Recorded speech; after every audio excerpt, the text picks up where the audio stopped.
Good morning, my lovelies, and Beltane blessings to you, as well as Pinch Punch, first day of the month, and we're going into the magic of May time. Can't believe we're in May already. Where is this year going? So Beltane is the pagan festival. It is the celebration, it's a fire festival, and it is the celebration of the welcoming back of the sun, and it's the beginning stages of summer. So I thought I would dress appropriate, even though outside is a little bit grey and miserable today, to be honest. You wouldn't really think that we are in that sort of Beltane energy, but nevertheless. So tonight I'll be doing a little bit of a sort of private burning sort of fire ritual. This is a great day to light a candle for ancestors. It's also like a new moon, and we're in the new moon of Taurus, so it's quite a powerful time for rebirth. It's a great time to sort of, start to bring into fruition that of what you seek and desire. So what we'll do, guys, we're going to do the energy of May and see what we've got going on. I've got a really busy day today, but I just thought I'd come on quickly and get this done now. I've got a few clients this morning, and then later on I've got an afternoon seance, which I'm really looking forward to here in the Witch's Cellar. But let's see what we've got going on for May time. So we're going to do the opportunities, obstacles, and lessons, and then we'll follow through with a beautiful witch's rune to conclude the reading. Right, bear with me, guys, bit of loud shuffling going on here, as quite a lot of you seem to be complaining about me shuffling at the moment. Okay. Oh, interesting. I like that for our opportunities card. We've got a really lovely opportunities. Right, let's just see what's going on obstacles. Okay, that's not too bad. And lessons. Okay, right, interesting stuff. So for our opportunities, we're going into the Six of Wands. Six of Wands is a great card. It's all about victory. It's the end of something intrusive, something dark. It's about you head up high, actively moving forward. So if you've been battling something, and if it's felt a little bit ongoing or never ending, you're coming out of that energy now, and you can see the sort of the victory in front of you, the victory ahead of you. This could be something very gentle or something very minor. It could be just something like you've been wanting to maybe, I don't know, move house or complete a project or whatever it might be, and it's just been a bit of an ongoing sort of slog to get there. But it could be something more dramatic. It could be something more larger in your sort of world. But wherever victories lie for you throughout May, harness them, recognize them, and ultimately celebrate them. This is also about staying authentic. You've gone through something, but you've stayed true to your beliefs, to your principles, to your values. You've not devalued yourself in the process of this victory. So it's also about staying very true and humbled. So that's a great card for us. So lots of victories, lots of celebrations, lots of achieving throughout May time. So great to have that.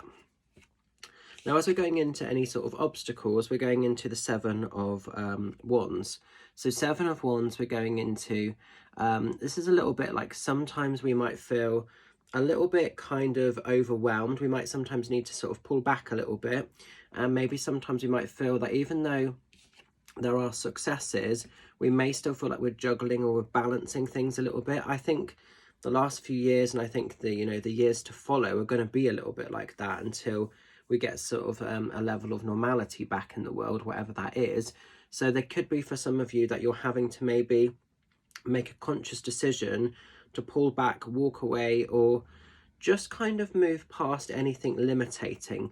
And that maybe might feel a little bit unfamiliar for some of you to do. This is definitely about sort of just pulling back and observing.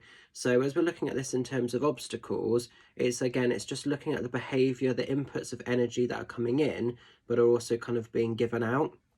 So don't let any sort of think externally sort of, ruin that sort of harmonious energy that is available throughout May. This is also encouraging us to stay grounded. So don't become too reactive. Don't get kind of caught up in needing to argue your case or anything. It's about staying upright, staying in control. So some of you at points in May feel slightly vulnerable, but obviously with the new moon energy, it's a Taurus as well. So Taurus is an earth sign, so it's coming into ground. So use the Taurus energy to ground and center if you feel like you've got some stuff that you're having to sort of deal with there. So it's not a hugely bad card, but it's just saying sort of stay grounded, stay anchored, don't let the energies get the better of you, okay? Which kind of moves into our lessons card. We're going into the Queen of Swords. Queen of Swords is all about detaching from anything that doesn't bring the highest level of value. So if you know that there are things that are causing disruptions, emotional sort of trauma, it's being brave enough to kind of detach those things, cut them off. This could be people, physical energies, circumstances or situations. It could be memories within your own mental mind that you're buying into, but anything that sort of, you know, causes you disharmony, it's about cutting that free and, you know, not allowing yourself to be limited, because the queens don't compromise, the queens don't sort of settle. Ultimately, they cherry pick how they want their life to be. There's a lot of boundary setting here. This is all about boundaries. And usually when a boundary is put in place, the only people that sort of huff and puff against it are the ones that were perhaps taking advantage in the first place. So it's not allowing anything externally or energetically to, you know, ruin the kingdom that you've kind of got and created, because the queen creates her own kind of kingdom and she lives by her own principles, her own set of rules, with harm to none, but she doesn't take any crap. Okay, so just be aware of that as well. So it's an interesting time, but I do feel overall it's like really harnessing the energy of this and not allowing anything external to try and come in and rob and take what this is wanting to really sort of celebrate. Now, as ever, we'll pick a little witch's rune just to conclude this month of May time. There's lots of stuff happening for me on a personal level in month. There's a lot in May. There's a lot of like demos and things. There's my big Witches May Fair happening on the 28th. So please come along to that if you're free. It's in Westbury. So yeah, really, really great time. We're going into the rune of the moon. The moon is all about cleansing, clearing, a little bit like with the new moon cycle. It's letting go of what doesn't serve and it's allowing new positive change to come in. But also the moon is about revealing and exposing. So you may find throughout this month that, you know, energies are being exposed or brought to the surface, and it won't be done to sort of, you know, cause anything nasty or bad. It will just be put there for you to see it for what it truly is and to adjust your energy accordingly. So that goes back into the queen. Don't compromise. So if the moon exposes something, the boundary comes in here to keep everything as you need to be, to work against whatever this is maybe brought up for you. But also the moon wants to sort of bring about healing. It's wanting to celebrate femininity. It's also wanting to really celebrate illumination. The moon is wanting you to be seen in your truest light, which is back here as well.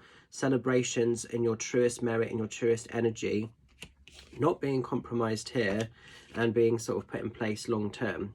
So really, really interesting time of authentic energy for me. So I hope it resonates. Going to leave it with you. Stay safe, stay well, have an awesome month ahead, guys. And I'll look forward to catching up with some of you at the various demos and places. Just a reminder that next Saturday, or this coming Saturday, the 7th, I will be in Glastonbury doing my demo for my Spirit Magic tour. So tickets are still available for that. I think there's about 30 tickets left if you want to be involved in that. Like I said, on the 28th of May, I have got my May Magic Witches Fair happening in Westbury, Wiltshire. That is from 11 till 5. Always a great day, free entry. So loads and loads of magical bits and pieces to be had and doing. So yeah, going to leave it with you. Stay safe, stay well, and I'll catch you lovely soon. And whatever you're doing for Beltane, enjoy it and sort of make it work for you. Love and blessings. Catch you later.